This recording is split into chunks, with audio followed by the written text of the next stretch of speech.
Now, let's move on to the next section, which is devoted to competition and entrepreneurship. By its very nature, the entrepreneurial process is always competitive. We have talked about ends, values, means, costs, plans, information, creativity, coordination, the transmission of information, and now we'll take another step and talk about competition. Another essential concept around which economic science revolves: competition. By its very nature, this entrepreneurial process we are describing, this spontaneous social process entrepreneurs drive, is always competitive. The word competition derives from the Latin competito, which means concurrence. In fact, the Latin word was concurrentium, the concurrence of multiple requests for the same thing, which must be assigned an owner. This is the meaning of competition. In other words, more than one person says, "I want that," and there is only one item, and it must be decided who gets it. The entrepreneurial process is always competitive. In what sense? Well, in the sense that the entrepreneurial process is a process of rivalry, in which entrepreneurs contend with each other to discover and seize the profit opportunities that emerge around them, before others discover and seize these opportunities. We could put it another way. Once I, the entrepreneur, create or discover a profit opportunity, and I grasp it and take the profit, no other entrepreneur can discover and grasp that same profit opportunity. That opportunity, with its specific circumstances of time and place, has been eliminated because I have already taken advantage of it. Therefore, entrepreneurs vie to be the first to discover and seize each opportunity, because the first to do so eliminates the specific opportunity in question, which is no longer available to other people. That is the heart of the market process entrepreneurship fuels. You're going to understand it right away. Nayara is the most attractive girl, the loveliest girl in the class. Let's just say we're all crazy for her. We all want to win Nayara's affections, and so we each begin to act. The first guy who successfully wins her over and marries her makes Nayara unavailable to anybody else. So there is a process of competition or rivalry here. And Nayara couldn't be happier. She feels like a queen, and all of her suitors approach her. "I can offer you this." "Well, I can offer you that." And she listens offhandedly, if she feels like it. Once someone has discovered and seized a profit opportunity, it no longer exists for anybody else. Thus, the process is competitive. It is a process of rivalry. I have given you this example because you are contending with each other in the market for relationships between young people.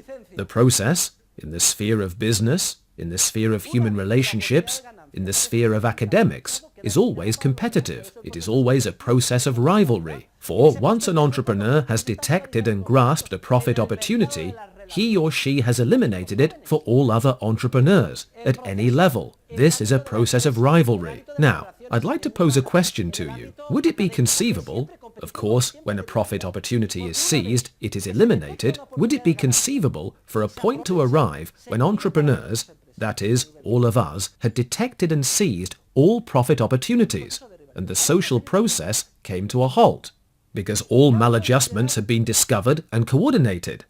Is such a situation conceivable? Yes or no? No. The correct answer is no. But why not? This is important because my colleagues, mathematical economists, center their study of the economy on a hypothetical final state of rest that will be reached once all profit opportunities or maladjustments have been discovered and coordinated. At that point, the social process would stop. It's a frozen world, a monotonous state of nirvana in equilibrium, in which there are no longer any entrepreneurs, because they are unnecessary, since all maladjustments have already been discovered and coordinated. Well, my colleagues use that model as an object of research in economics, because it is the only model that permits a mathematical approach. It is the model of equilibrium.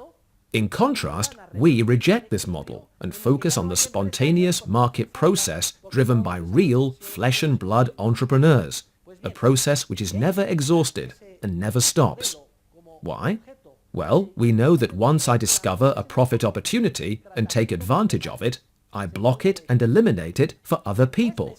That is why there is competition to see who will discover it first. But remember, what are the effects of the entrepreneurial act? Coordination and adjustment, the transmission of information. but also creativity. When I act entrepreneurially, I create and transmit in the market new information, which in turn causes subsequent maladjustments that remain latent to be discovered by entrepreneurs tomorrow, who will tend to discover and eliminate them through a process of rivalry, but who in turn will generate new information tomorrow that will cause more maladjustments the day after tomorrow, and so on, in the social Big Bang, the limitless and endless expansion of knowledge in the market process. Okay, so let's say I marry Nayara, and I block her for others. I make her unavailable to everybody else. Does this mean everybody else goes out and shoots himself? Well, maybe. Maybe one guy will come close to doing himself in, and another will be down in the dumps for 2 months. But what do people say to a guy who's been disappointed in love and is feeling depressed? Hey, listen, there are plenty of fish in the sea. In fact, there are 3,500,000,000 women in the world, and lots of them are very lovely and attractive. Come on, you need to get away for a while. Take a trip. You're sure to find a cross-eyed beauty up in Galicia or somewhere.